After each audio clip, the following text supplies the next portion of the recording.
1. E. Leonova. Leonova. Brunette. A colonel's and a typist's daughter. Looked at you like someone studying a clock face.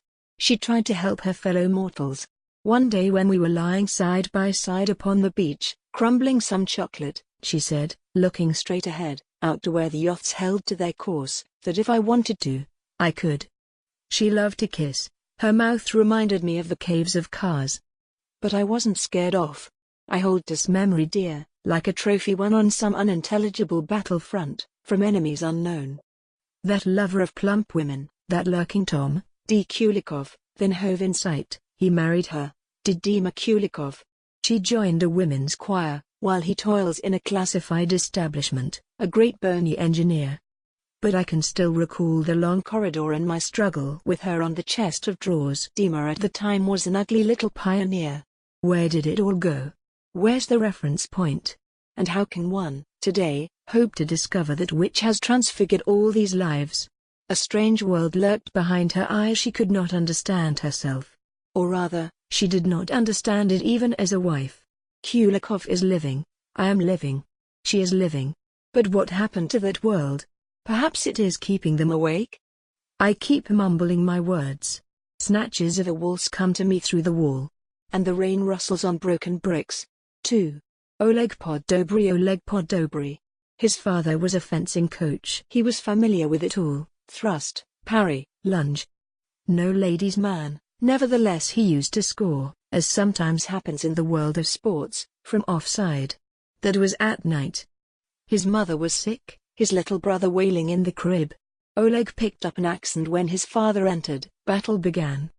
But the neighbors arrived in the nick and 4 of them got the better of the son. I remember his face, his hands, next, the foil with a wooden grip. Sometimes we practiced fencing in the kitchen. He got hold of a ring with a whopping stone, used to splash around in out communal bath. He and I left school together, then he joined a cookery class, while I worked as a milling operator in the arsenal. He baked pancakes in the torrid gardens. We had a good time carting firewood. On New Year's Eve sold fir trees at the station. Unfortunately, in association with some low character, he did a shop. He got 3 years for that. He warmed his ration up over the bonfire. Was released. Survived some heavy drinking. Did factory construction work. Got married to a nurse it seems. Began to paint. Wanted, apparently, to take up art. His landscapes were, in places, not unlike still lifes. Then he got pinched for playing tricks with medical certificates. Now all there is silence. I haven't seen him now for years. Was inside myself but didn't run into him. Now I am free. But even out of jail I never see him. Somewhere he is surely strolling through the woods, breathing in the wind. Neither kitchen, jail, nor college could absorb him. And he vanished. Like Jack Frost he managed to disguise himself. I hope he is alive and safe. Now he excites my interest, like the other characters from out of childhood, but he is more unreachable than they. 3. T. Zimin Art. Zimina, a delightful child. Her mother was an engineer, her dad a tally clerk. I never knew them. She was not easily impressed, although a frontier pilot married her. But that was later. Her trouble started earlier than that. She had a relative, a district committee man, with a car. Her folks were separated. Evidently, they had problems of their own. A car was quite unheard of. Well, it all began with that. She was upset. But later, things seemed to be improving, as it were. A gloomy Georgian came on the scene. But suddenly he landed up in prison. And then she gave herself to the counter in a large haberdashery. Linen, fabrics, eau de cologne. She loved the whole atmosphere, the confidences and her friends' admirers. Passers-by goggling through the window. In the distance, the officers' club. And officers flocking like birds, with a mass of buttons. The pilot, returning from the skies, congratulated her on her good looks. He gave her a champagne salute. Marriage. However, in the Air Force a high value is placed on chastity. It is raised to the level of an absolute.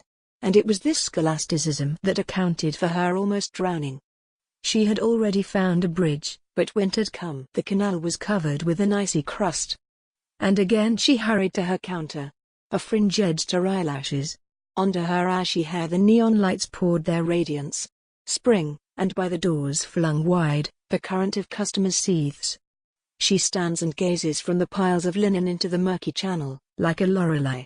For you, Sandal, sweet-tempered as a polecat, with a face that sharpened towards the nose, informed on people, always wore a collar, went into raptures over caps with peaks, made speeches in the lavatory about whether the badge should be pinned on the jacket, pinned it on.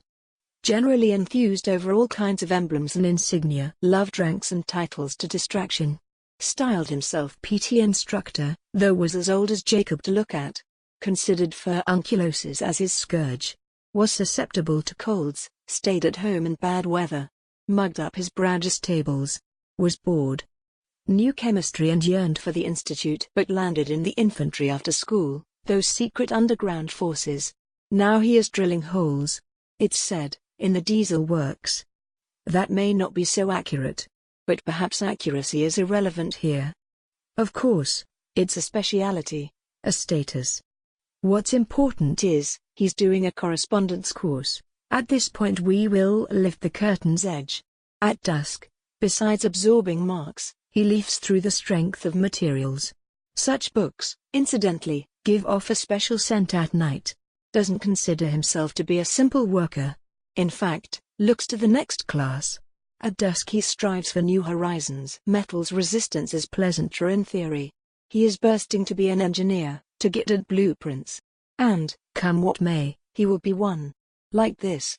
The amount of labor, surplus value, progress, and all this scholasticism about the market. He makes his way through dense thickets. Would like to marry but hasn't the time.